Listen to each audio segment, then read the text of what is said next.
Welcome back. Oh my God, it's Sunday morning. I am so happy to be here with you guys. I am Fred Wellman, host of On Democracy, FPWellman. We are live back on Sunday after a little break there of 3 weeks or so. I don't know how long we were gone, but we're here now, and that's what matters. So glad to have you guys join us to see our community is back in power. Thank you for seeing us. I love seeing the familiar names in the comments. Thanks for joining us. Be sure to leave a comment. Be sure to hit a like. Be sure to hit a share. Be here to share, and of course, hit that subscribe button. The On Democracy YouTube channel. We're trying to build that community up, and you can see we're here. Man, we have got such ridiculously talented show guests coming on. Not me, mind you, and certainly not JJ. We're trying to figure this out again. JJ has moved to California. I'm vertical. Look at this, I'm vertical.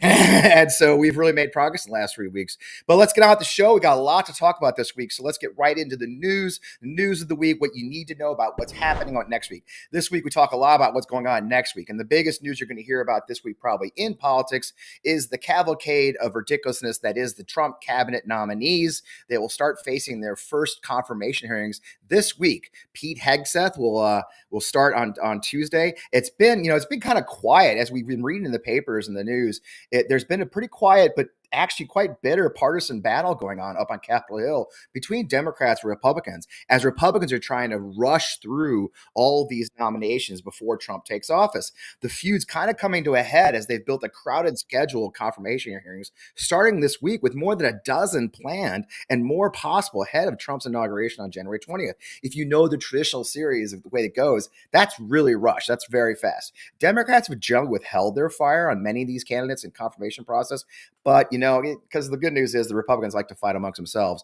But as the hearings have grown closer, they've become a lot more outspoken. Republican senators actually had a private planning session with Trump on Capitol Hill last Wednesday, and he's urging them, if you remember, he was up there on the Hill, urging them to stay united. Interestingly enough, he's really pushing the Pete Hegseth nomination, and some have also sided with Democrats from the Republicans about being allowed to review FBI background checks on Hegseth and others before being passed judgment. Believe it or not, he's trying to get them to do these confirmation hearings without the full background checks even being completed or even done at all.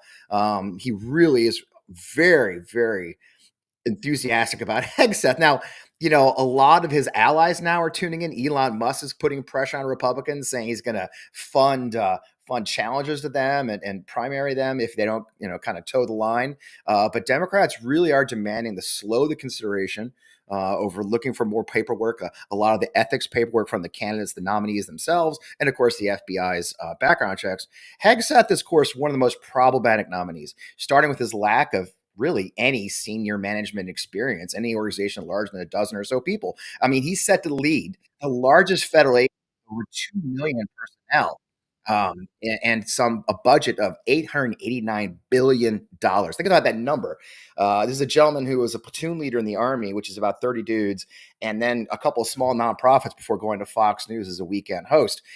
The idea of him following the footsteps of titans of public service is a little distressing, to be honest with you. And that's even before we talk about the unusual accusations around his financial mismanagement of the nonprofits he led, a credible accusation of a sexual assault that was sort of covered up, inappropriate behavior while leading those organizations, and of course, a lot of stories about his drinking.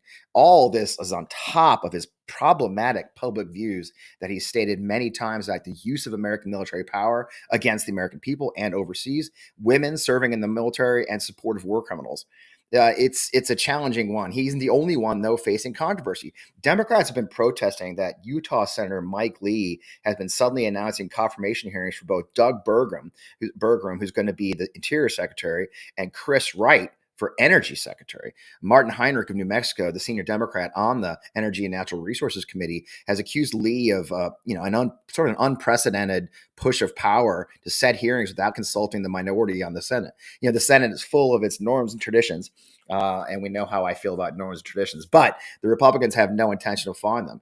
Heinrich said Lee is just breaking with the typical traditional methods of consent from the Democratic minority. And again, they do not have the required documents from either of those two candidates, Burgum or Wright, to make judgment on them and their capacity to fill these. You got to remember, we do have to worry about someone at the cabinet level being prone to being maybe blackmailed or misused or used by foreign powers. Which brings us to Tulsi Gabbard. Trump has selected her to be the director of national intelligence.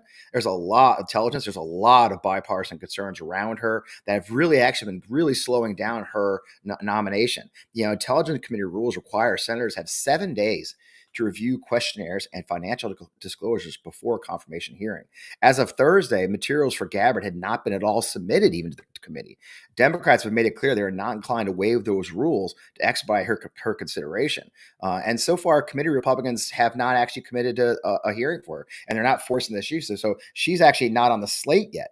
I mean, among the many issues she faced beyond her ties to Putin and, of course, Assad in Syria, whom she had visited in a secret meeting with Bashar al-Assad before he fell, there's also her very public stances on the use of FISA Section 702, which was an intelligence gathering tool passed after 9/11. She's been vocally opponent of it for years, and suddenly last week she said she was for it. It's once again the desperation to get nominated by a former Democrat, which brings us to the even craziest one of them all, RFK Jr.'s nomination. Last week, a letter was published signed by a staggering 15,000 doctors urging the Senate to oppose his nomination. The letter reads, I'll read it for you. The health and well-being of 336 million Americans depend on leadership at HHS that prioritizes science, evidence-based medicine, and strengthening the integrity of our public health system. RFK Jr. is not only unqualified to lead this essential agency, he is actively dangerous. I mean, that's pretty straightforward from 15,000 doctors. And of course, the response by the Trump administration and his spokesman is exactly what you expect. Asked by text, the spokesman, Katie Miller, said, this is amazing. She dismissed the backlash as, quote, just another grift that would bilk donors to advocacy groups. Robert F. Kennedy Jr. will be confirmed, and those who are spending their time undermining him will have no place and no voice at HHS. Good luck and best wishes to them. Democracy in action, folks.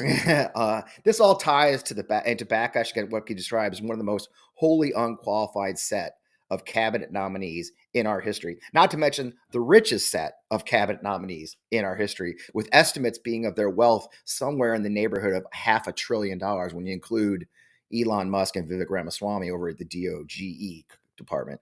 So needless to say, it's going to be an interesting few weeks as they try to rush these. Going back to Hegseth. Hegseth has not met with any of the Democratic senators, or just a few, I think one. And literally when Democratic senators on the House of the Senate Armed Services Committee asked for meetings, he said he couldn't do it till after January 20th. Keep in mind, they want to have his confirmation hearing Tuesday. So keep your eye on the news. We'll be reporting live for it. We'll be sending out notes on it, I'm sure, as that goes along. In other news, Jack Smith, the special prosecutor for Trump's crimes, has resigned from the Department of Justice. We kind of expected that he would, but made it official on Friday. This came out in two filings, a court filing he did with Judge Cannon. It was expected, but the official word at the end of his two-year appointment came in a footnote to a court filing Saturday, actually, as government lawyers are urging Judge Eileen Cannon of Florida not to extend a court order temporarily blocking the release of the final report and his findings in the classified documents case in Florida. Smith separated from the department Friday, the filing said, 3 days after he submitted that document to Attorney General Merrick Garland amid an ongoing battle over whether that should become public at all. Smith has spent the last 2 months winding down those investigations. The first in Trump's alleged mishandling of classified documents, as I mentioned, in Florida, and then his other efforts to overturn the results of the 2020 election. Neither of those cases, of course, ended with Trump on trial, which has been a disappointment to many of us. Smith has said he intended to resign before Trump's second inauguration.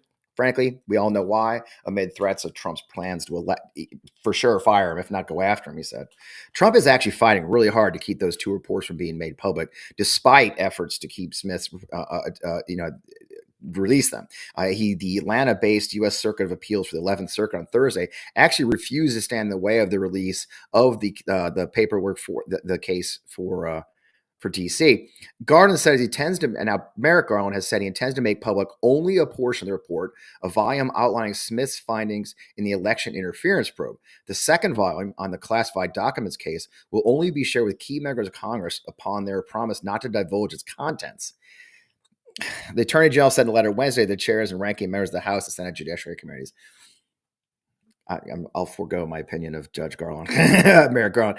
Judge Aileen Cannon has thrown up yet multiple roadblocks. I think she did another one on Friday, asking for more paperwork from the DOJ to make her case.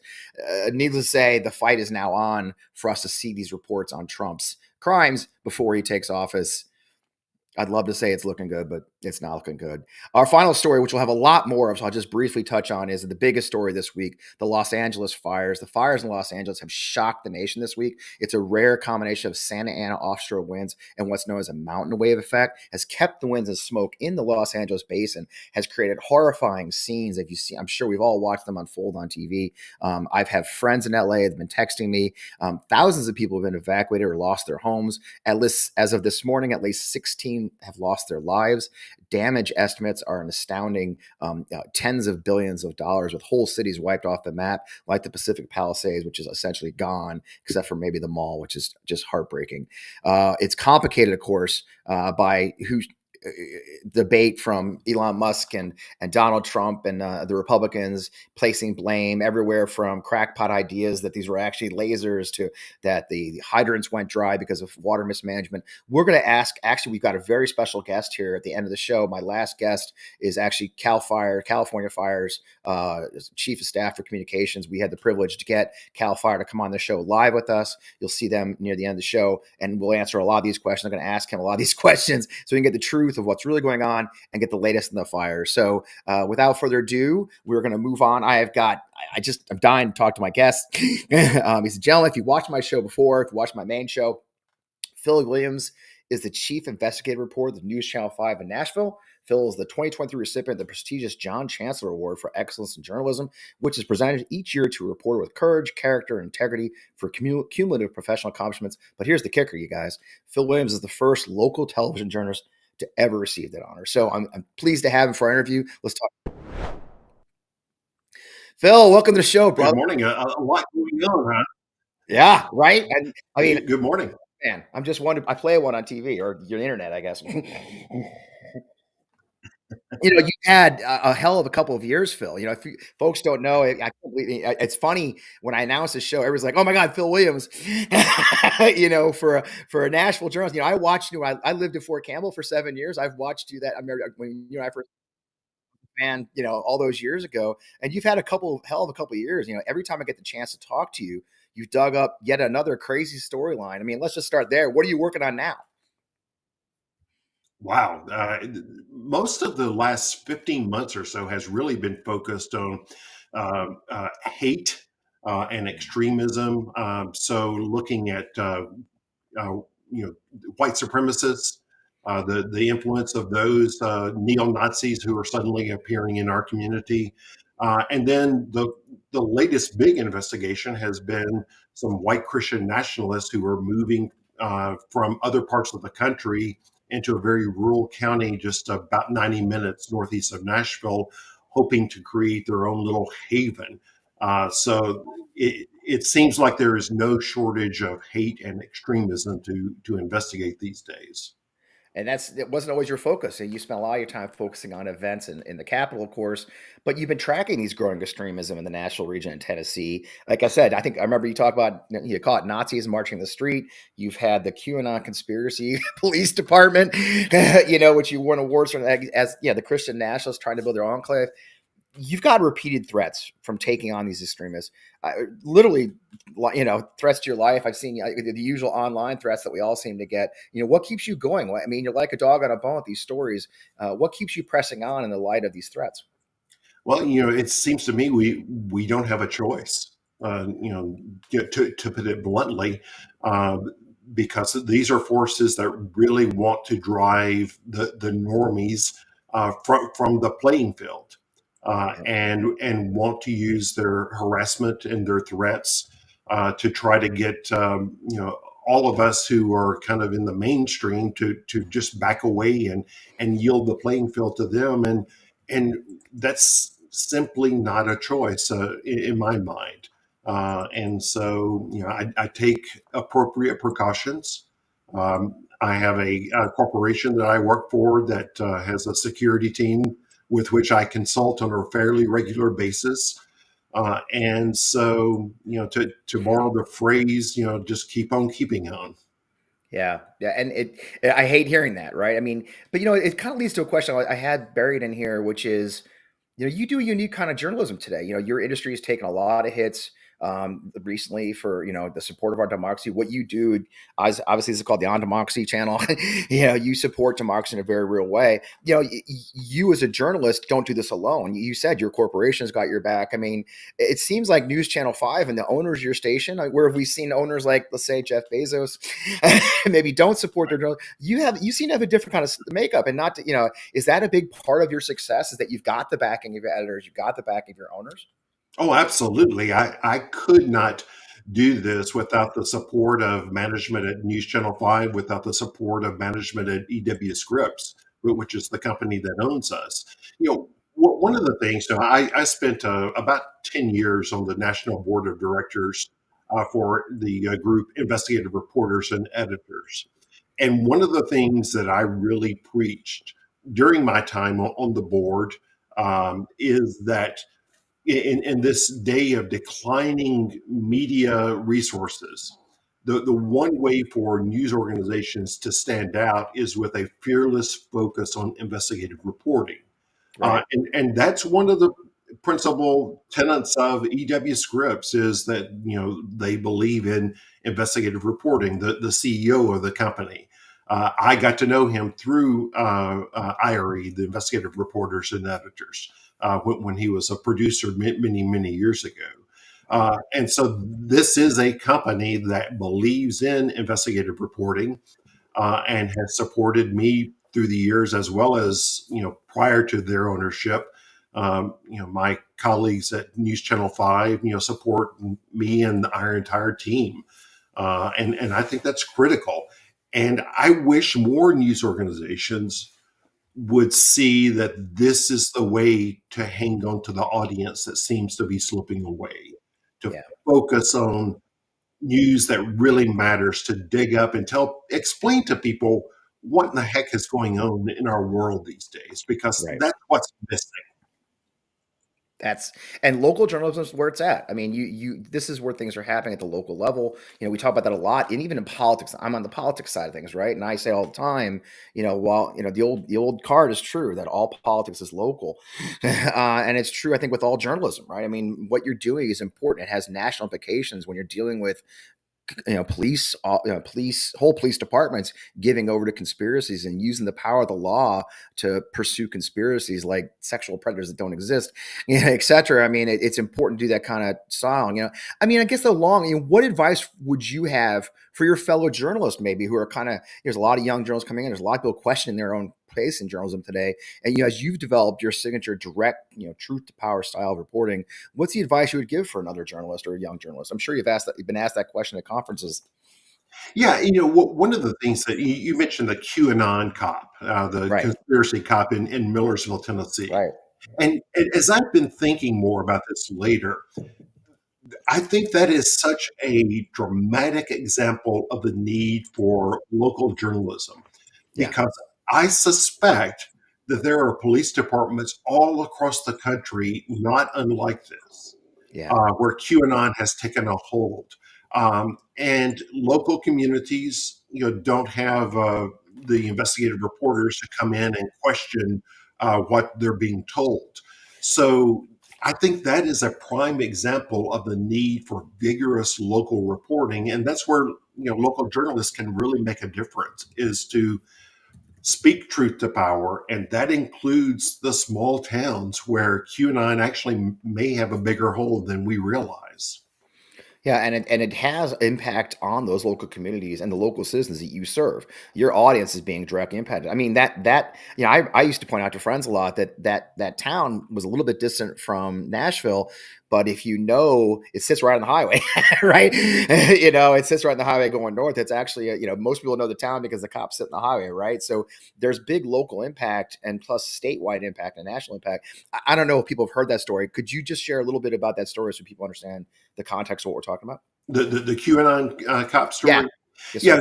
sir. And this began actually with another story that you and I had talked about before. We Yep. had a candidate for mayor in a very affluent town of Franklin, Tennessee, Yep. who ran and nearly got elected. I think she might have gotten elected had it not been for my reporting with white supremacist ties. Yeah.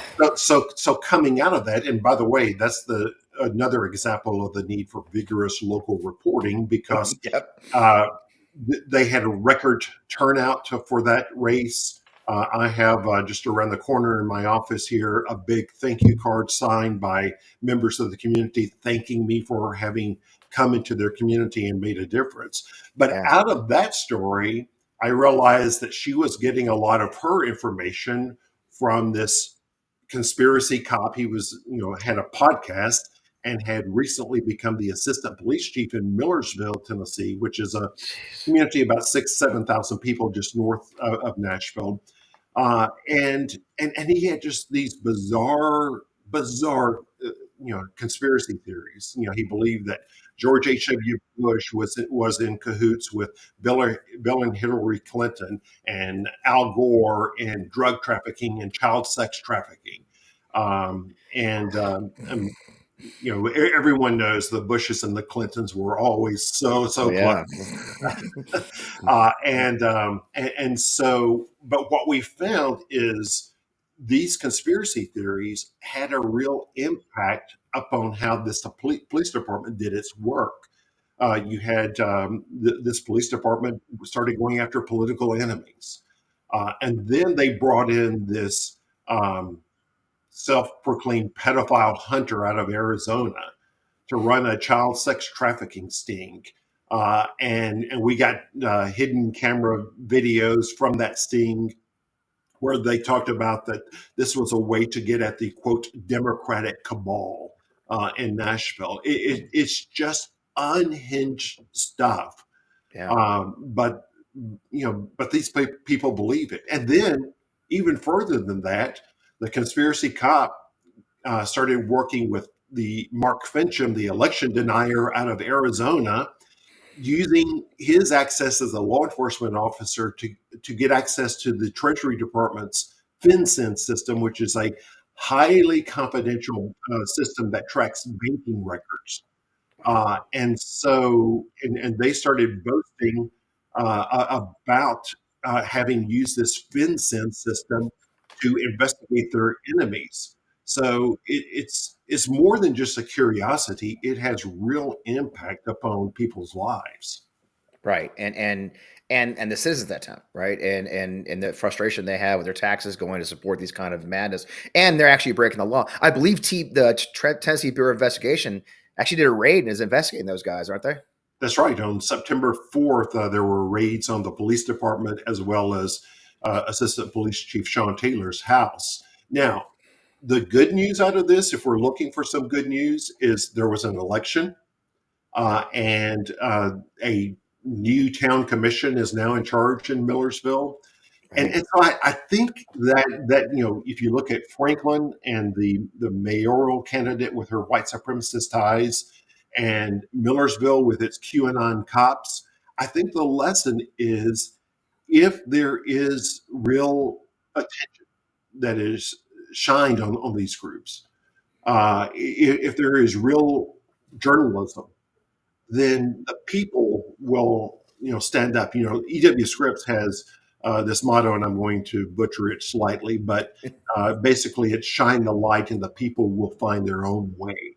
And I think these two projects are a good example of that. Yeah, I mean that's the part. That's why I wanted the show. That's it. It is when we've seen some disappointment. There was a lot of disappointment now with Washington Post, disappointment with the L.A. Times, disappointment with New York Times. It seems that they're shying away, and of course that's before we talk social media channels with Facebook now giving in. It is. There's a lot of concern, I think, for many of us who are news consumers. That's what I call myself. That we will get the power of journalism, and you're showing very clearly in Nashville and your station the power of local journalism, the impact it has to make sure the right things are happening and shine the light in those dark places. I guess as we look towards the end, as you've done a lot of this, you looked at a lot of it. I mean, like I forgot about the mayor, frankly, and of course, then the Nazis, then the QAnon, then the Christian nationalists. There's a real through line of extremism growing in your region. I'm sure you're not alone. Your region. What is that worries you? I mean, what are you seeing in this through line that you're going to keep looking for next? Well, I think one of the issues, and I have many projects on my to do list right now Yeah, with I can imagine. extremism. But one of the through lines is people are just overwhelmed these days on social media with misinformation. Yeah. And so I think that's going to be a continual focus of just shining a light and explaining to my viewers, my readers, exactly what these groups intend to do if they get power. Because sometimes, they've gotten very smart. That they don't come out and just openly talk white supremacy. You have to kind of filter through their messages to find the core of what they believe. And so that's going to be the continual focus of of looking at the core of what these extremists are trying to achieve in our political system. And if I could say just quickly, the importance for your audience, I think, is find the local journalists in their community who are doing this kind of work and encourage them. Show your support. It can be tough work, and it's important for those local journalists to know that they are appreciated. That's it. And consume that journalism, be it by subscription or watching or reaching out. I mean, I know you've gotten awards, which is great. You've earned. But there's more to it than that. To give you the stories as well. You probably have more people feeding you stories than I can imagine. Yeah. I'm a little slow on responding to text messages and social media DMs these days because there's a lot coming my way. Yeah. Yeah, I can imagine. Well, appreciate that. I mean, I appreciate responding to mine. So what's next? What's next in the FPWellman's agenda? What do you got cooking? People should be looking for. Well, what's the phrase? If I told you, I'd have to kill you. Well, yeah. No, Secrecy is everything. we Can't scoop yourself, I guess, right? yeah, but seriously, we are going to keep looking at these groups. We did an investigation of a very influential white supremacy group that has an annual conference here in Tennessee. And we now know a lot more about some of the people involved in that. So we're trying to figure out. And this is a group that has had influence with Stephen Miller, for example, and so we're going to continue pulling the threads until we kind of fully understand what's going on in our community and how that's actually impacting the nation as well. Yeah. Wow. Well, we appreciate you, the hard work you're putting in and everything you do for us. And it matters the most. Like I said, when we announced you were going to be on the show, that was the most enthusiasm we've gotten, for folks like us. And we appreciate you. Any last comments? No, well, I appreciate your shining a light on what we're doing. So, and I appreciate everyone who's following me. I am now on Blue Sky, philinvestigates.com. So that's right. Follow me there. He has joined the crew, and we appreciate that too. Well, Phil, thanks for everything you do, and I can't wait to talk to you again soon, my friend. All right, good talk with you, Fred. Phil is the hardest working local journalist you're going to meet. I'm a fan from afar. I do have a connection there in Tennessee. I lived there. I lived in Tennessee for about 7 years of my adult life, thanks to the United States Army, and I've got relatives that live there. It's what he's doing is so important. And again, I wanted to get him in here to talk about how much it matters, local journalism matters, and how we can do our part to support that and encourage it, that so others will stick with it and tell the truth and keep working. In the meantime, we got a lot going on today. We got a great panel coming on board. We're going to have Gabrielle Blair join us, and we're going to have my friend Charlotte Clymer, if we can get her in. As always, live technology always gets us. In the meantime, Gabby, let's bring Gabrielle Blair. We'll start talking, and then we'll keep on going from there. There she is. We're calling in from France. That's right. I'm calling in from France. For those who don't know, Gabrielle Blair is known as the design mom on all the social networks and her website. You've been doing this for, Gabrielle, when did you start Design Mom? You've been at this for a little while. I started in 2006. I'm an OG mom blogger of all things. Wow. Yeah. That's what it was called back in the day. I know. That's funny because 2006 is really when the blogging thing took off. I remember a lot of that's when the service members downrange started writing blogs. And, it's funny how far we've come. It reminds me that one of my very first soldier bloggers in 2006 is now a reporter for the Washington Post. So, we've come a long way, It's a fascinating time. Well, so good. You and I, so Gabrielle and I got to hang out at the DNC.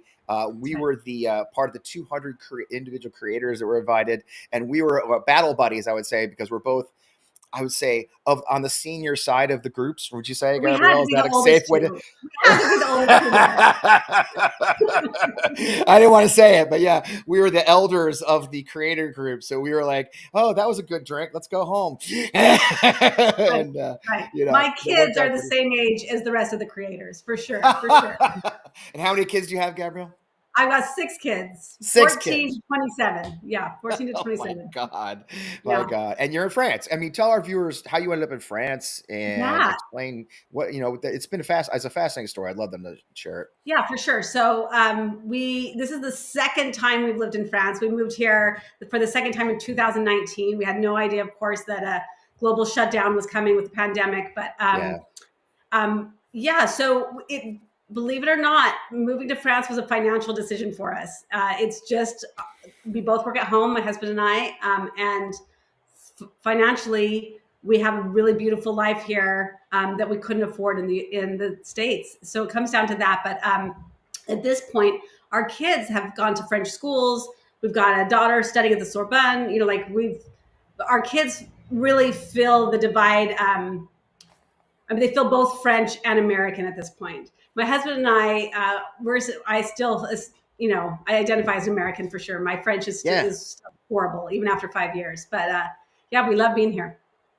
Oh, I love it. I mean, I love it. It's and you're still involved in American politics. I mean, you're watching from afar now. How's that? The horrifying. I mean, it's a little horrifying. It's horrifying. It's just a weird situation. And people will say, why am I still involved? And I'm like, I have 6 kids. 3 of them live in the US. All my family lives in the US. I run a business in the US. I host a conference in the US. I'm still very American. And so I am very keyed into it. And in fact, it's maybe easier for me to tune out European politics because when I see the headlines, they're in French and I can tune it out in a way that I can't tune out an English headline. So I'm still very, very involved in America. And it is a bizarre feeling to wake up and news has happened.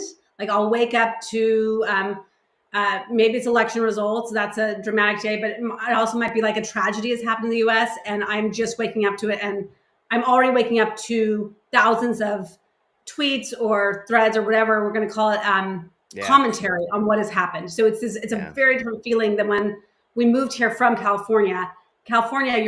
You wake up last, right? The New York is already having lunch, and you're just waking up and getting going. And so it is a very different feeling to sort of miss a lot of what's happening and then wake up and realize things have changed. Yeah. And it's a dramatic change. I mean, what are you hearing, from your neighbors and friends in France about as they watch these events unfold here in the United States? I mean, people really dislike Donald Trump. They're just kind of embarrassed for Americans. And I'm embarrassed for Americans. They're just, all this chatter about, are we going to take over Greenland? Are we threatening Denmark? Are we threatening Panama? Are we trying to threaten Canada? Are we threatening Mexico? It's just, they watch all of that. And they make fun of it, but they also are like, yeah, but he's crazy. Who knows what he's going to do? Like, and they know America has the most powerful military on earth, and they are very aware of that. Like, there's not a lot you can do if America decides you're the enemy, you know? Yeah. Yeah. And that's a scary thing to think about. And I saw President Macron has talked about forming sort of a European security network, since they can't count. I mean, that's got to be a shocking feeling to understand that, the U.S. is no longer a trusted ally. It's super bizarre. And I live in Normandy. I'm 2 hours west of Paris. We're at the D-Day beaches all the time. There was a U.S. bomb went through the roof of the house that we own. Like, we found shrapnel that was U.S. shrapnel. Like, we are in the heart of World War II D-Day situation. And our little town, Argentan, was like basically the last place liberated before they went on to Paris in August of 1944. I am steeped in it all around, right? And this idea that, like, now I watch America, like, not even slowly moving into fascism, but like embracing it is what it looks like from here.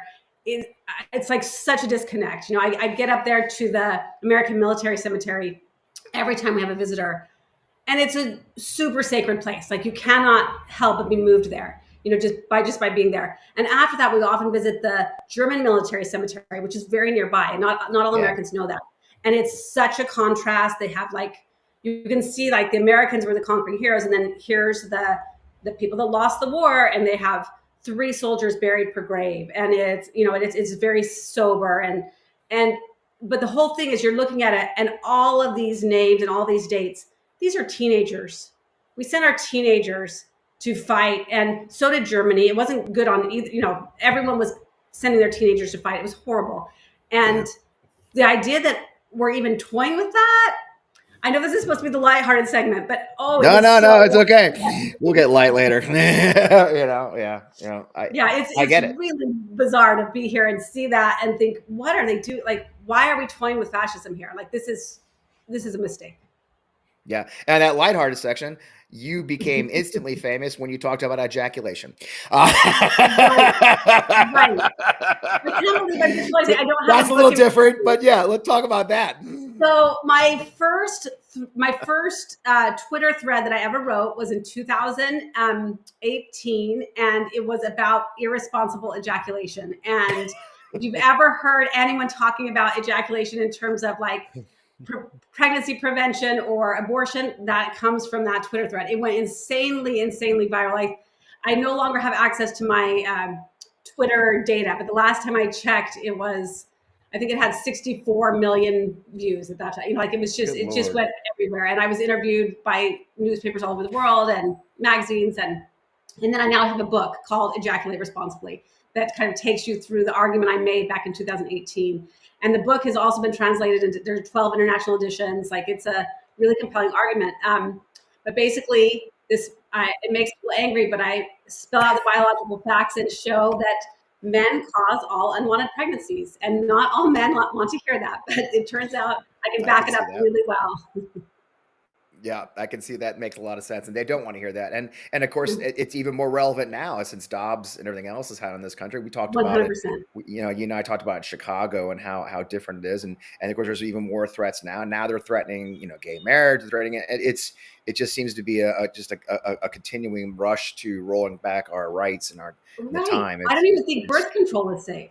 It's really And I didn't know, of course, we announced the book, my publisher and I announced the book, like, I think it was the week that the Dobbs decision leaked. Remember, it leaked a few months before? Yeah. And it was just like, whoa, I just couldn't believe it. And even then, even after seeing the leak, I couldn't mentally wrap my head around that this was really going to happen. I'm still sort of stunned.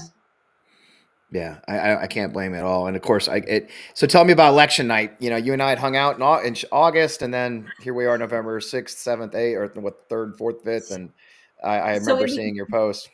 Yeah, super bizarre time. I had felt really confident. I don't know, the energy coming out of the DNC was immaculate. Like, it was just amazing. The campaign seemed flawless from my perspective. It just looked great. And people were excited, and I don't know. I knew, I mean, I knew it could be close, but I really thought we had it. So I was definitely surprised. It felt very different than the surprise in 2016. The weirdest part is I had surprise gallbladder surgery like a couple days before. So I got home from the hospital the day before election day. And so I was just, convalescing, right? I was kind of on the couch and it was just so depressed. And my kids, what my daughter had voted for the first time, it was the first presidential election for two of my kids that they got to vote. And now five of my kids are old enough to vote. And they were just like, I don't know, like they were just stunned. This was the kind of their first time, like really being involved and understanding like, the outcome can be really not what you wanted, like it was just a sad, sad day. And then my readership on Instagram, especially, and on my newsletter, I had been so encouraging and so like, let's think positive. We have done the work. Let's, it's going to happen. And so my whole community was super depressed, and so there was a lot of comforting and just saying, hey, I'm sad. I'm not pretending not to be sad. I'm not going to jump up and say, let's get to work again. Like, I didn't feel like that at all. I'm like, let's just be sad for a minute. Let's, until it feels better. Yeah. I know. Kind of a blur. How did it feel for you? Well, I was shocked. Look, we knew we had a long shot. You and I think you and I talked about it before. I talked about it on my shows. Vice President Harris had 107 days to pull a campaign out. We'd had a guy who first didn't really run a primary because he didn't have to per se, and then Vice President Harris had to. So we had some long odds going in. Right, it was tough, but the energy was great. We thought we had a good campaign. We've learned a lot from it all since then, but I was shocked, and of course, me, I talked about my situation's unique, having been sued by Mike Flynn for $150 million over a tweet, so, sitting right here, we were doxxed, 3 times last year alone that we know of. My security company tells me it's actually more than that, but they don't want to tell me about all of them, and there's just 3 of the public ones we've seen. And so for me, it was a bit of a shock that's in the sense of, what that meant for me and my family. And I tell you, I tell my viewers, I tell you get this because we're both, I have huge, families. I've got a large family. It's one of the things you and I, that's why we hung out together. You guys, we'd laugh. So they had these creator parties in DNC, and you'd go and they get invited these sponsors, and we would sit in the corner with whoever floated by us, just drinking sodas or whatever. And talk about our families. We're real party animals. But I'll tell you honestly, a private conversation I had with my fiance. I was like, I didn't drag you into this. This my concern at that point was even more so than just the politics for our country, but even for me. And I'm not alone in this. I've talked to a lot of my fellow. I don't like calls resistance. Oh, there's Charlotte. Great. There you go. So good to see you, Charlotte. That was fun. Yeah, you too. Isn't technology great? Yeah, this platform sucks. Oh, I know, it's frustrating. We're glad to have you. So I was just finished this thought. Good to see y'all. I said to my fiance at the time, and Charlotte, I'm going to pull you into this. I didn't need to pull you into this. And she, God bless her, she's with me because she's as ingrained in this as all. She goes, no, I did sign up for it, and we'll do what we have to do. And so, when you have the back in your family to keep going, I had friends call say, you should back down, and I'm sure, Charlotte, you've gotten the same kind of advice, right? Like we should go quiet, right, Charlotte? Have you heard that one yet? And unfortunately, I'm DNA genetically incapable of doing that. Charlotte, glad to have you. Sorry about the technology mix, live television, live. Yeah, it is what it is. It is what it is. We're glad to have you. Charlotte, how are you doing? You've had a couple of months too yourself. Oh yeah, I think we all have. Just kind of taking it day by day. That's all we can do. Yep. Well, I'm so glad to have you. Yeah, and of course, it's good to see you. Charlotte Clymer is an activist, writer, fellow Army veteran. That's why I always like hanging out with her. And of course, very popular Substack, Charlotte's Web Thoughts, which varies from thing to thing. We've had so Charlotte, how have you been? You've been hanging around there, hanging tough, and what are you hearing? You're in DC still, right, Charlotte? Yeah. I live here in DC. By the way, great to join 2 of my favorite people this morning. Thank you, Fred and Gabrielle. Y'all are amazing. So it's nice that I'm doing this with people I like rather than people that I may not so much like. Exactly right. They're going on TV these days. That's right. Absolutely. DC is about to be awash in the Trump administration, and I remember in 2017 when the first administration came in, and there was a noticeable culture shift in town. Yeah. Yeah. So we're about to see that, and it's going to be, it's going to be a headache, but we'll get through it. All we can do is drive on. Yeah, and have a laugh, which is why we're here. I left DC and after the last election, and I'm way out in the Midwest now, and it's kind of good to be away from it, especially now more than ever. And I'm in a red state, but it's still, I've got my neighbors and friends, and we're still able to kind of live our lives a little bit separate from it all. But look, let's not waste any time. Everybody, we got to get the panel picks up the screen, because a couple of them are hand selected for the two of you. And if, for those who are new to the show, every week we have a panel. It's live TV, some guy, and there's the panel picks. They get to pick what they want. Some of them are plants, I admit it. Charlotte, since you just joined us, I think you get the first one. I've got a suspicion what you might pick, but who knows? Go ahead, Charlotte. Pick a pick. We'll talk about it. Okay, why don't we talk about the Golden Globes? Why the hell not? Golden Globes. That's really, Yeah. You see, for those who don't know, Charlotte doesn't just write about politics. Very rarely, actually. Mostly talk about culture. What'd you think of the Golden Globes? Any surprises, or what do you think? I thought Nikki Glaser was fantastic. She did a phenomenal job of keeping the show moving. Her opening monologue was brilliant. Yeah. Really, really funny. I mean, she did a really good job of tying politics into it, but making it palatable for the millions of folks tuning in. I will say, though, it's interesting that award shows ratings have dropped off significantly since the pandemic. Wow. Before the pandemic, the Golden Globes usually got around 20 million viewers. And even with what everyone agrees was a successful show on Sunday, it's only pulling now 10 million viewers on average. So half of what it was before the pandemic, which is interesting. Wow. That's fast. I thought it was a great show too, for one. I thought it was a lot less crazy than it usually is. And you're right. I thought what I liked about her comedy wasn't, because sometimes it gets a very biting edge. Some of it gets kind of poisonous. That she's very good at the gentle punch that kind of makes everybody laugh. And let's face it, getting Adam Sandler to do Timothée Chalamet. I thought that was one of the funniest moments. Oh my gosh. You know what's weird too is, I mean, he did that spur of the moment, right? And it sounded exactly like you would hope it would sound like, right? It was it was great. Exactly like it should be. Exactly. So I love it. Well, all right. Back to panel picks. Gabrielle, you've got to pick one. Go ahead. Okay. I was trying to guess if one of these was for me, and I wasn't sure which one, but I'm the most curious about Ugly Americans. I don't know if that was for me. Well, you live in France. You just mentioned in our conversation, you go to Normandy. We've got an ugly American being elected president. What's the ugliest American thing? Oh, we lost Charlotte a little bit. What's your ugliest American thing you've seen in your life in France right now? I mean, I feel like I have not. I mean, I have only seen My Lovely Guest, so nothing embarrassing. But it is. I do get all the stories, right? Like, of just people coming here that want to wear their red hat, and no one wants it here. Like, they just are not interested. Anyway, so they see American tourists come, and there it is. Now, I can say during the Olympics, we spent a lot of time in Paris during the Olympics, and it was a really fun time. Both countries used red, white, and blue. We were like decked out to the, head to toe, and got to see a bunch of events. It was amazing.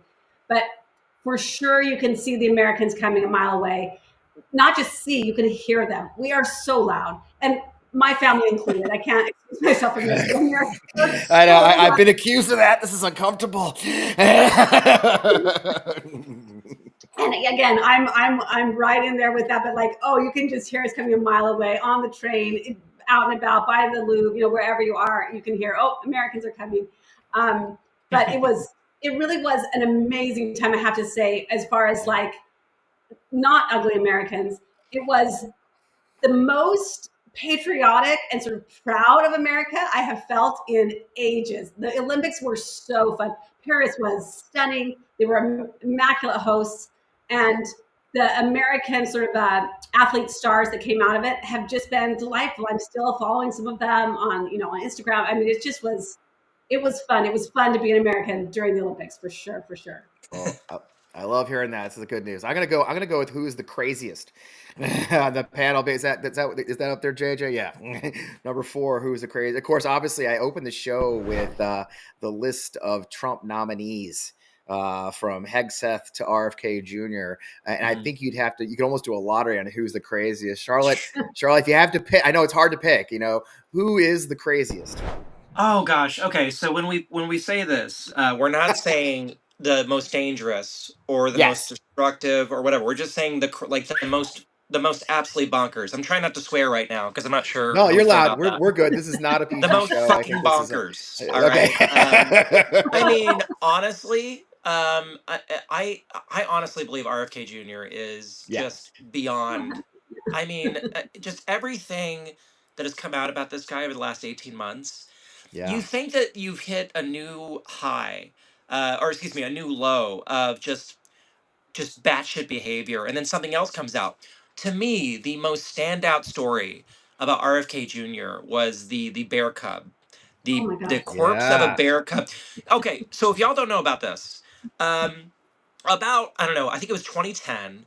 There was this local story in New York media, New York affiliate, local news, about the police, NYPD, finding the corpse of a bear cub in Central Park and wondering how the hell this got here. Obvious signs of trauma to the bear, so they were trying to figure that out. Like, how did this bear get killed? Was it tortured? Whatever. Okay, so this was all over local news in 2010 in New York City. Fast forward to last year, it is revealed. Not through any investigative journalism, not through a leak or something. RFK Jr. admitted to finding the corpse of a baby bear and putting it on top of his car and inexplicably driving it into Central Park in New York City and dumping it there. I mean, just weird. It's fucking bonkers. It's crazy. It's absolutely insane. It is. It is. And it's always something else. Did you see where his daughter said they actually, when she was a kid, they picked up the head of a whale or some crazy shit? He took a chainsaw and cut off the head of a whale that had come up on the shore, like a dead whale. Whose instinct is like, oh, dead whale, let's grab a chainsaw. Yeah. Yeah. No. He's going to run a cabinet department. He's going to run an entire cabinet department, and I know, Health and Human Services. It's just the craziest shit. It is. I mean, I think Kash Patel's got crazy eyes, though. Wouldn't you say, Charlotte? I mean, or Gabrielle, you see pictures of the Kash Patel eyes are pretty unique. They're pretty bad. I mean, what's so just sad to me is that as of a month ago, all 3 of these nominees, Hegseth, Kennedy, and Gabbard, they were all on pretty thin ice, and it was unlikely any of them were going to get confirmed. In fact, I was seeing a conspiracy theory that was floated that those 3 and Matt Gaetz for Attorney General, were offered up almost as a way of meeting in the middle. So those 4 get rejected, but then their 4 replacement nominees are seen as far more palatable, right? So they get an easy confirmation. I think now that these are just truly who Trump wants in these positions, that he's leaning all the way in. I think all 3 are going to be confirmed. It's going to be razor thin, but all 3 will be confirmed. Jesus. I mean, oh my gosh, that's so fascinating. Yeah. And you know what? I mean, what's going to be the real test over the next 6 months is that once they are confirmed, we're going to see some kind of scandal erupt in the next 6 months. It's going to happen. Maybe all 3 of them are going to be in scandal. But I would guess at least 2 of them will resign before 2025 is over. That is my prediction. Well, my running joke is this is the first round of nominees, right? I mean, and Gabrielle, I think you and I talked about it in Chicago.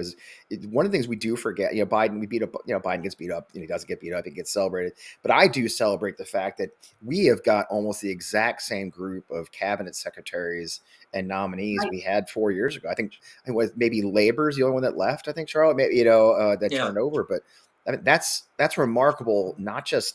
That's remarkable in American history that so little scandal on such a smooth set of nominees, isn't it, Gabrielle? Okay, I know he's not a cabinet pick, but can I nominate Zuckerberg for the craziest person of the week because he is insane. Oh, he just lost his shit this week. And you hear that? Did you see parts of that interview with Rogan? It was like, my God. Yeah. That we need to make capitalism more masculine. I'm like, are you kidding me? 90% of CEOs are men. Like, how much more masculine do you want it to be? What does that what mean, the hell by does that the way? mean? What does it mean to make capitalism more masculine? And what the hell does that even mean? It's just this weird, I know, this weird toxic masculinity alpha bro shit going on. It's like, do we put a strap on a crypto coin, or how is this supposed to work? I don't know. I don't even know what it even means. And it's just the strangest like spiral to the stupidity of it all. I don't understand how it's doing this. It is one thing after another of these crazy comments from that far side. And I think, I was reading an article, I think Rolling Stone has a pretty tough article on the Democrats about what we did wrong. But, the fact is Trump went to all these places, right? Charlotte, I think you and I have talked about it. It's like Trump did talk to these nut jobs and reach their audiences. And I think now we're all going to have these people jammed down our throats all the time. And he told them what they wanted to hear. Right. I mean, right. I have long maintained that the reason that Trump gets the support he does is that he creates a permission structure for folks to be their worst selves. Yeah. That is the appeal of Trump. It's nothing else. It's not economics. It's literally just, I want to be a shitty person in any myriad of ways, and Trump says it's okay to do that. That's it. I want to feel bad about it. Yeah, I want to be just a jerk and not feel bad about it. Yeah. Yep. Well, let's go something positive then. Bring the picks again, JJ. We got one last. Yes, this was a layup for you, Charlotte. Number one. The Golden Girls. Yeah. So I do have some bad news on this front. Okay, go ahead. Because I think many of your viewers likely saw a rumor flying around the web over the last 2 weeks that Amy Poehler, Tina Fey, and a couple others were going to reboot Golden Girls with four amazing actresses. That. Yes, yeah. This rumor was going everywhere. Turns out to be completely false. Yeah. Oh, I would die. That would be amazing. Oh, I want it so bad. I know. Oh, it's so sad. Yeah. I grew up on it and funny, my fiance loves it. And so, when, we, climb into bed and Golden Girls is on and you recently decided that Golden Girls has the best theme music of any TV show, I believe, didn't you, Charlotte? That's yes. Your scientific research. Hands down, it is the best TV song in my opinion. And I know it is a cover of an original song from the 70s. Many of my wonderful followers who are from previous generation were quick to tell me that, and I'm well aware. I still think it's the best TV song. I will say too, and if folks who are older than millennials aren't aware of this, Golden Girls has approximately like a 98% approval rating among the millennial generation. Wow. It is. If you were to ask 100 millennials their favorite TV show made before, or that was that premiered before the 90s, I would guess 95% of us would have Golden Girls in our top 5. It's not even close. Wow. In fact, one of the funniest political moments to me was about, I think it was 15 years ago. Mitch McConnell inexplicably was trying to do this messaging where he framed Democrats as old and out of touch. Yeah. And he called Nancy Pelosi and a few others the Golden Girls. Okay. And I think in his mind, he was like, "Oh, young people will not like the Golden Girls, so this is a great." Not understanding that I'm not kidding. If you go into a bar and you gather millennials from different backgrounds across race, gender, ethnicity, politics, Republican millennials love the Golden Girls. I'm not even kidding. Okay, I believe it. And Gary, I'm going to ask you the last question about this. See if you know your trivia. Who was the oldest actress on the show? I'll tell you the second youngest. I know. I don't know, but I do know that they're all way younger than we think of. Like they were all in their like early 50s. Is that what I read? And that Yeah, like insane. So tell me who it was. I don't even Charlotte, know. go. Well, I think the more interesting fact is that Sophia, who plays the oldest character on the show, is actually the second youngest. Yes. Oh, okay. Yeah. Yes. Yes. Yep. Was it Rue McClanahan was the oldest, I believe, right? Yeah, that's right. Yeah. And they're like Rue they're 50s. They're like their 50s. They're like younger than us. Or me, I guess. I'm not you guys, but me, you know. I turned 50 this year, so they're like my peers for sure. Yeah. You have excellent skincare, Gabrielle, by the way. Yes, that's exactly right. That's right. Well, guys, I appreciate you. Charlotte, sorry about your technology issues. I'm so glad you made it in anyway. It worked out great. Gabrielle, thanks for joining us from France at a reasonable great hour. To see you both. I think you had the most reasonable hour to join us. So I appreciate that. We were joking earlier before the show that, last 2 weeks, our last show, we had Christopher Titus. We were supposed to have Rachel Bradley, his wife, on as well on the panel. And we had to wake Chris up in LA to get on the show. And Rachel rolled over and said, "What kind of a Nazi has a show at 8 a.m.?" And they said, "Well, Wellman." and Rachel refused to freaking join. So we had a panel of one because Titus is the only one that got up. He had to fix his hair. So I appreciate you guys joining us at a reasonable hour. And, well, it is 6 p.m. for me. Have me back anytime. Go have dinner. All right. You're stuck now, sister. Thanks, guys. Have a great weekend. Appreciate it. Bye now.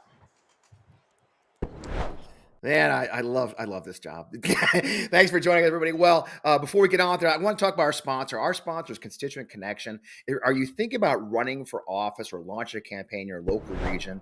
Let Constituent Connection help you get your campaign running, provide you the key tools proven to help you win. Anyone who's worked in politics will tell you that data is one of the most important tools to have, but also one of the hardest things for you to afford for any kind of a small campaign. Constituent Connection provides a full suite of data and campaign tools for any size campaign. They've built for the local level and enable campaigns to use every dollar to the fullest extent. Talk to real people, build your base, and it's built to actually save our democracy and not just make people rich. There are 3 key tools that any campaign needs. You need affordable email, best-in-class texting, and a voter relationship management tool. Constituent Connection has helped candidates for Congress and school board win. Our data has been used to help get petition signatures safely and quickly by precisely targeting the right homes in the area needed, leveraging both commercial data and voter rolls. The mission of Constituent Connection is simple: make campaigns more efficient, effective, and competitive at an affordable rate. I'm proud to work in Constituent Connection to help campaigns of any size. Find out more at constituentconnection.com. Again, that's constituentconnection.com is your first call for campaign success, and we appreciate them sponsoring our show, and I'm proud to be part of the team. So thank you. Now, a big story, obviously, and we go from less serious news to more serious news, which is, of course, the fires in LA. I'm proud to know some good folks in California, and I'm thrilled to welcome Chief Nate Armstrong to the show from California Cal Fire. Nate has been with Chief, thank you for joining us. 20 years of public service. I know you're a paramedic, a firefighter, and everything else, and now you're a staff chief at the headquarters there. Thanks for joining us. I know it's a busy time for you guys. I can't hear you, Chief. Sorry. Might be me. Sorry.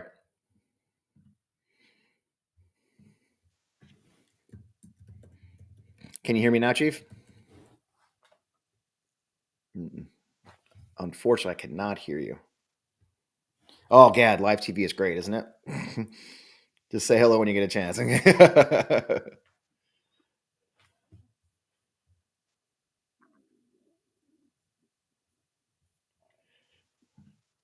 No worries.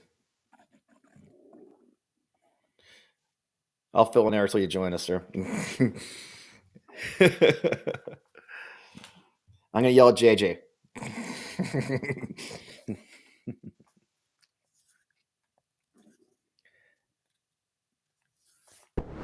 There we go. We're going offline. I could give you an update we know of as the chief gets his mic working for us.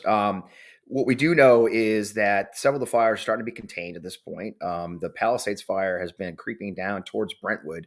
I know I saw a report yesterday from a local reporter that the VA system, for those who don't know LA, there's a giant LA Veterans Affairs campus in Western LA, called the West LA VA campus. It's near Hollywood, actually. What's unique about the West LA campus? There he is. You back, sir? Oh, I can hear you now.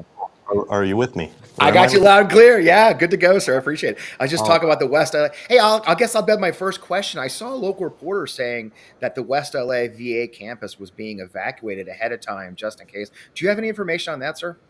I wouldn't have any specifics on that exact evacuation. I can tell you it's a very dynamic situation as winds continue to change in direction and speed and so forth. Yeah. Some more information on that if you'd like. So what's the latest on the ground, sir? I mean, I know I saw some reports overnight that some of the fires are being contained finally to a certain extent. What's the status? Is it still 4 fires or is there more going on?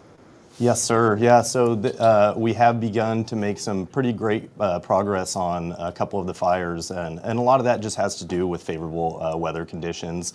Also, has to be mentioned, a lot of the additional help that we've been getting from folks throughout the state, the region, and now internationally, which I'm sure we'll probably touch on. But yes, we've had some definitely favorable weather conditions, facing 80 to 100 mile an hour winds in the peak of this thing, 3-4 days ago.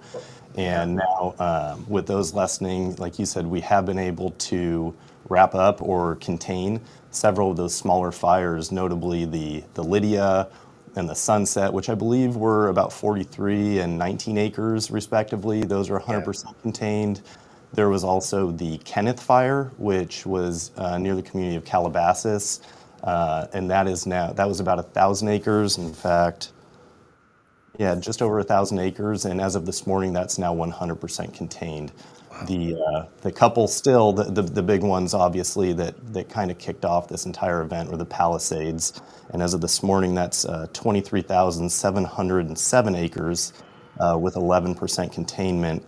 And then the Eaton Fire, which is kind of North Pasadena area. We're now looking at 14,117 acres with 27% containment. Those are incredibly large numbers. I mean, you're talking, 50 square miles when you translate that, don't you? Yeah, huge. And you can imagine the logistical, kind of issues of getting your hands around that with the resources that you have available. Right, which is a lot of, and it's a Herculean effort. I mean, what communities are, so I last heard, I heard Brentwood was being threatened now because of the Palisades fire. Has that changed overnight or is it still in danger? Yeah, well, like I said, it's a really dynamic situation as far as weather goes and everything, and we really hate to, you see this concentric kind of movement of evacuation orders and warnings. What we typically like to do is we never want to be doing an evacuation order so that people are evacuating their homes with fire on their heels. And so it is we get that it's an inconvenience for folks to evacuate sometimes, but we would rather have people out and safe and not needed to have evacuated than to be too late on that. So we typically put an evacuation warning in place just in that next concentric circle, just to give those people a heads up. And we always tell people, don't wait for that order. If you don't feel safe, get out. Go someplace where you're safe and comfortable, and don't be stuck in that traffic jam, trying to escape with the fire on your heels. And that, you bring up a good point, that traffic jams are an issue in LA. I've heard. I've sat in them myself. I mean, it kind of, to me, I'm sort of shocked that we've only heard reports. I think last report I saw was 16 confirmed fatalities. That seems low to me, sir. Is that because of this effective evacuation system that people in LA are used to it, or they're getting ahead of it? Are you surprised by the low number of fatalities, or is that more a matter of we maybe haven't gotten everywhere yet? Yeah, I think it's probably a little combination of both. I'll tell you, any fatalities are too many fatalities as far as we're concerned. Those assessments are continuing; they're ongoing, and there are some nuances. You said reported fatalities, and we really wait for confirmation on those. And so you'll see kind of some fluctuation in numbers, one entity reporting some amount and maybe us reporting some lower. We just really want to make sure that those numbers are solid and confirmed before we release them. So as of this morning, I think we're saying 10 or 11 fatalities between the Eaton and the Palisades, which is just tragic. Still tragic, but thank God not more. I mean, we've seen such loss of life in previous fires. Of course, several years ago, the fire from the up north. So now you touched on getting a flood of support, not just from the United States. Oregon, we saw the 75 fire engines. Now Mexican firefighters in place. What kind of support are you getting? And it seems remarkable to me how many people are descending on the area to help you guys. Yeah, it's absolutely fantastic, and it just goes to show. And Fred, I believe you're former military, and I'm sure a lot of people can kind of relate. The fire service is absolutely a brotherhood, a sisterhood. Everybody has, the same mission, regardless of the patch or the color of their uniform. And so we, Cal Fire, have responded out of state, out of the country. We have relationships with many countries, and it just goes to show that all that is reciprocal, and it really pays off to have those relationships. So we do have folks from, and I'm going to miss states, and so I'm just going to name a few, but yeah, you pretty much named it. The entire western states, Washington, Oregon, Arizona, Nevada, Colorado, Texas is on their way, and Texas joined us just this last year in 2024. For some fires. And now, as you said, we have a contingent of firefighters from Mexico that arrived yesterday, I think about 70. And those are going to be boots on the ground firefighters at the Eaton or the Palisades, I'm not sure which one. And then we also have our brothers and sisters from Canada, from British Columbia area, I believe, that are, they're coming to kind of shadow and support one of our incident management teams. I do have to say, if you can give me a minute to give a shameless plug. Do it. We got beat up a little bit yesterday. What? Yeah, we did. We were announcing all of the help that we, Cal Fire, were ordering for these fires, and we did not have Arizona on our list because we did not order Arizona on a state-to-state agreement. However, little nuance of the Eaton fire, we are in unified command on that fire with the Forest Service, not knowing that the Forest Service had help from Arizona. So we're really happy that our brothers and sisters from Arizona are here. And, I might still be missing other states. Forest Service may have ordered. We could have New Jersey here for all I know. So yeah, well, I hope nobody feels slighted, but yeah, we're getting help from everybody, and we can't appreciate it enough. We've been showing the pictures beside us on screen here, sir. They're just shocking to me. The what your firefighters and these heroic men and women are coming and facing and doing. What kind of stories you're hearing from the front lines? It must be incredible what your men and women are facing. Yeah, absolutely. Like I said, the number one thing, and I hate to sound like a broken record, but was the wind. It's you just can't fight. You just can't fight a fire and wind like that. When you get ember cast from 80 miles an hour, you're talking possibly blocks, miles ahead of the fire. And having fought fire in those areas before, I can tell you, palm trees are just an absolute nightmare because those things, get caught in the wind and they're like a sail burning for blocks and blocks and blocks. So the wind, like I say, at that point, and this is an important point, particularly for folks that stay behind to defend their homes, is that, when we're fighting a fire, every firefighter has three main priorities. It's life, property, and then environment. And anytime there's a threat to life, we don't move on to protecting property until we've mitigated that life threat. So that being said, I totally understand that that kind of primal instinct to protect your home and to do everything you can to protect your home. I get it. Any homeowner would get that, and it's absolutely devastating seeing the amount of loss that folks are experiencing, and we feel terrible for them. But at the same time, and this isn't unique to these fires. We experience this all the time. The folks staying behind to defend their homes, it can be contrary for us because as long as you're standing in your front yard with a garden hose with a fire front coming at you, we can't do anything to protect your home while we're trying to protect you. So that's the biggest possible messages I could ever send to people is when you get that evacuation order, please go get yourself in a safe place. Let us do our job and protect that home as best we can. So like I say, that wind and just that environment has really been the major challenge that we've faced. Yeah, and I've seen a lot of good lists for folks to take, so they're prepared. Like, even if you're not evacuated, put your family pictures in the trunk of the car, put your passports, your VA paperwork, right? They should be ready. I mean, hopefully, Californians are a unique breed. You guys are used to natural disasters like most places, but hopefully, folks, I know you guys are putting out the information that they should be ready to evacuate with the important stuff and not wait till the last minute. Absolutely. So it's been shocking. The winds have died for a little bit. I think I read a report that you may expect them to come back again on Tuesday. What are you facing in the coming days, sir, and what should people know? Yeah, that's correct. We're actually back under a red flag warning for areas of Southern California right now. And I think that's going to go through, they move around, but the moving target right now is that it's not going to really die down until possibly midday Wednesday. And that's for, I get that this is national, but for anybody listening from Southern California, that's covering several counties, including parts of Los Angeles County where these fires are. So we are still expecting some strong winds, that we still have that low humidity. Southern California is basically in a drought this year, hasn't seen any significant amount of rain. So we're still facing that, but we are, as we gain containment on these fires that are active, we are either reassigning those resources to the active fires, or we're also pulling some and we're putting them in what we call a mobilization center. And what that mobilization center is set up for is for a quick response. We're there, we're ready for the next fire. While we have CAL FIRE incident management teams currently managing the Eaton and the Palisades, we also have a full CAL FIRE incident management team, that same organization, about 70 people, that's staged in Southern California. We've had them for several days there, and they're ready to respond if we do have another major fire to occur. And we have those line resources waiting in a mobilization center to also further mobilize. And on that note, there was, obviously, I'm not going to drag into politics. It's not your job, sir. But, you guys, when you saw the Santa Ana's coming, CAL FIRE had mobilized, right? You had pre-positioned resources before the fire started, didn't you?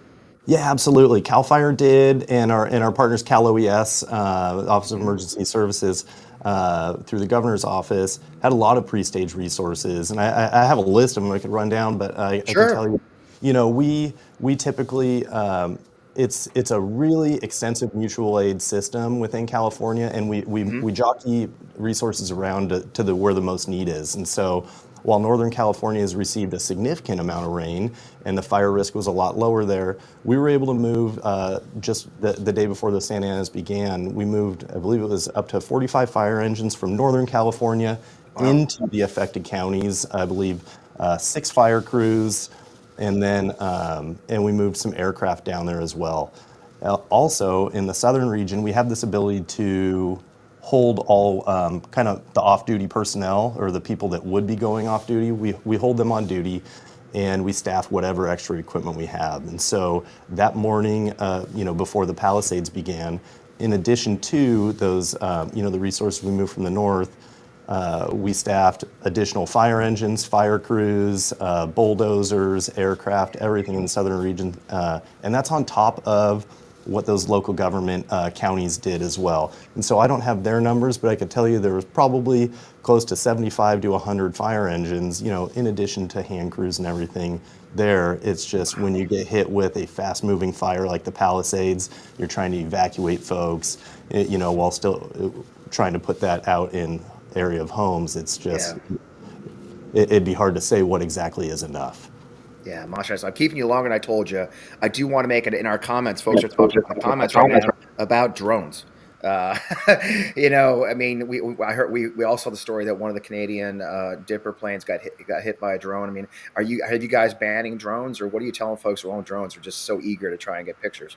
Yeah, this isn't new. Unfortunately, it's really sad. This isn't the first time, and thank you for the opportunity to speak to that a little bit. It is a federal crime to fly in the area of a fire. Yeah. It is, and I believe it's $75,000 fine, minimum fine, and I believe that's being investigated. So what happens is those things are so dangerous, and I get that people want the video, but it's just to cease all operations is what happens. And so if you fly, our kind of mantra is, if you fly, we can't. Because exactly what you saw happen with that Canadian Super Scooper hitting the drone, we have to down the entire air fleet until the air is clear.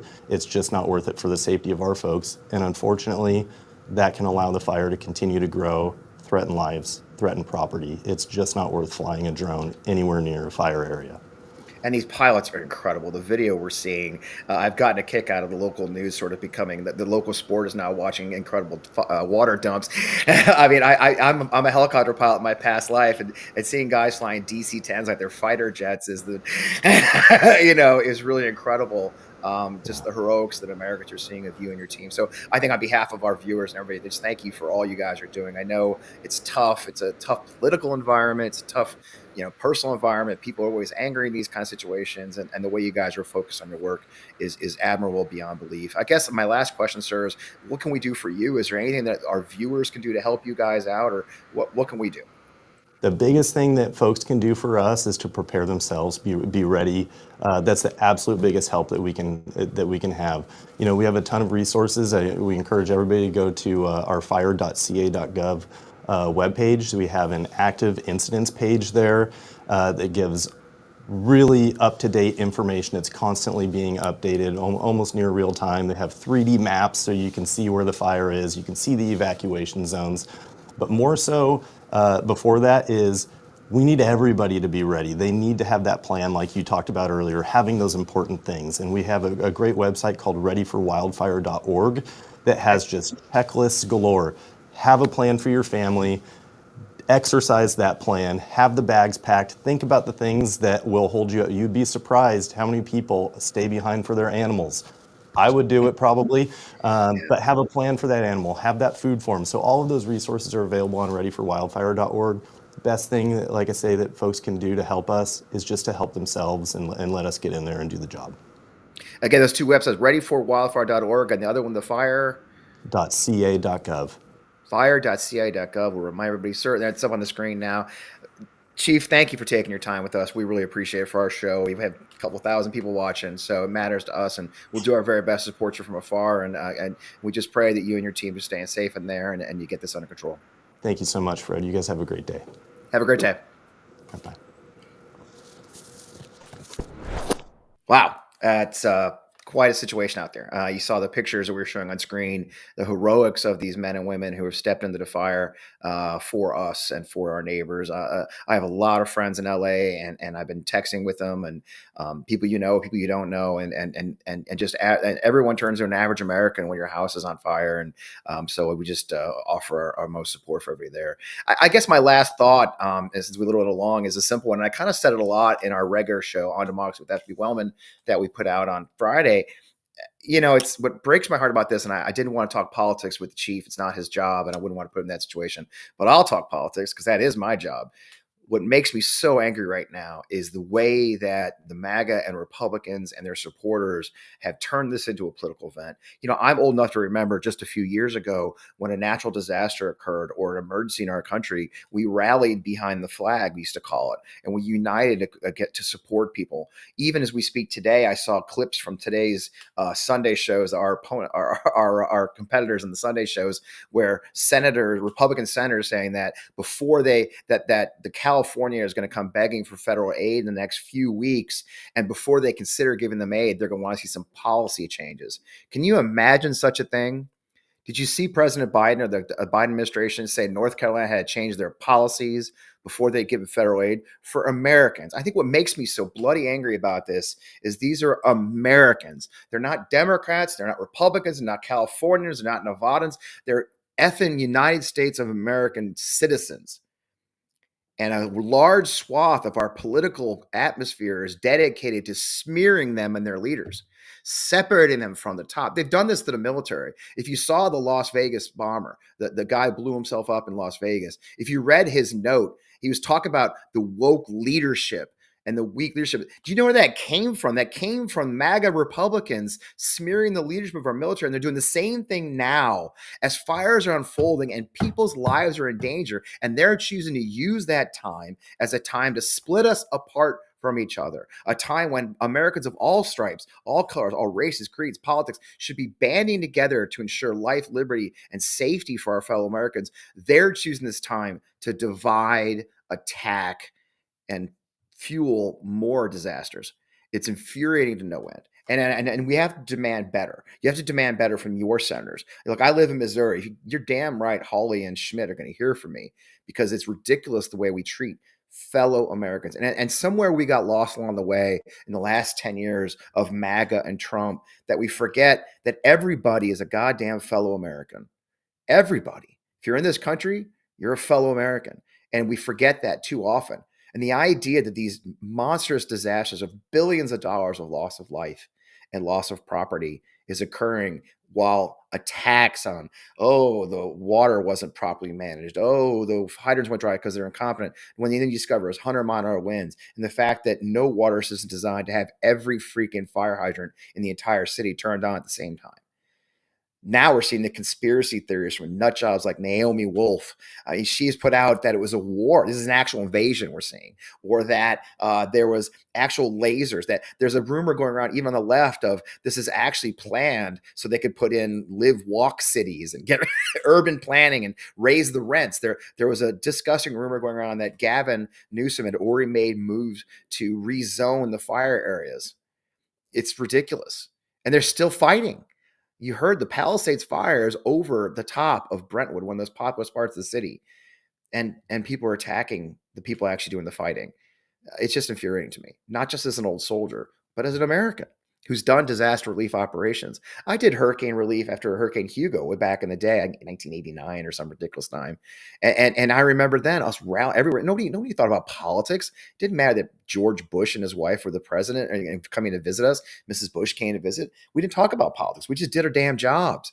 I dream of an era where our politicians put aside their bullshit and just do your damn job for Americans. So that's my gripe this week. What a great time. I hope you had a great time this week. I'm so thrilled to be back. We're back in our regular mode here on Sunday mornings, taking on those Sunday shows. You guys are a big part of it, joining us live and then watching when we go reruns later. I'm thrilled to have you. We have several thousand of you today, which is incredible. The biggest thing I'm begging you to do is hit that subscribe button on the YouTube channel. If you're not on YouTube, bop over to the YouTube channel. It's On Democracy channel. We're trying to get that growing again. We're going to start really building some new stuff. I have an incredible new show to announce the next 2 weeks that you'll love. It's very different than what we're doing now, so it's going to be something new and fun for you to watch live. In the meantime, as I said, if you're already subscribed, we'll hit that bell. You leave a bell next to the subscribe button. That'll remind you when new videos get posted to the channel. We'd love to have that. In the meantime, thank you to our episode sponsor, Constituent Connection, who's always a great partner for everything. I'd love you to join our growing Substack community, which has been doing great. That's fpwellman.substack.com. That's where I write. That's the On Democracy Substack. You can always find me on Blue Sky at FPWellman, as well as I'm still on Twitter hanging out because sometimes it's fun to poke fun at those guys. Instagram is FPWellman Official. You can find the regular On Democracy podcast and soon On Democracy Sunday. We're planning to get it up soon on all of your favorite podcast platforms: Apple, Spotify, Google, Amazon, and more.